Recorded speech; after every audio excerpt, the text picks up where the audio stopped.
বন্ধুরা, এই মেয়েটি এবং তার ছেলে রাস্তা দিয়ে যাচ্ছিল। হঠাৎ হোঁচট খাওয়ার কারণে তার ক্যাপ মাথা থেকে খুলে যায়। এটি দেখে সকলে হা হা করে হাসতে লাগে, কারণ মেয়েটির মাথায় কোনো চুল ছিল না। তাই চুল গজানোর জন্য ছেলেটি কয়েকজন লোককে সেখানে ডাকে। লাইনে থাকা প্রথম ব্যক্তি এসে টেবিলে থাকা একটি মেন শ্যাম্পু হাতে নেয়। তারপর লোকটি শ্যাম্পুটিকে নিয়ে গিয়ে মেয়েটির মাথায় লাগিয়ে দিতে থাকে।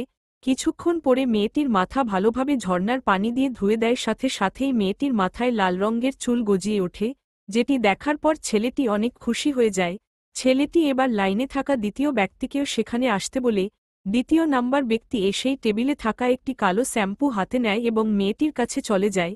এরপর কিছু শ্যাম্পু বের করে মেয়েটির মাথায় ভালোভাবে মাখাতে থাকে এবং ঝর্ণার পানি দিয়ে ভালোভাবে মাথা ধুয়ে নেয়।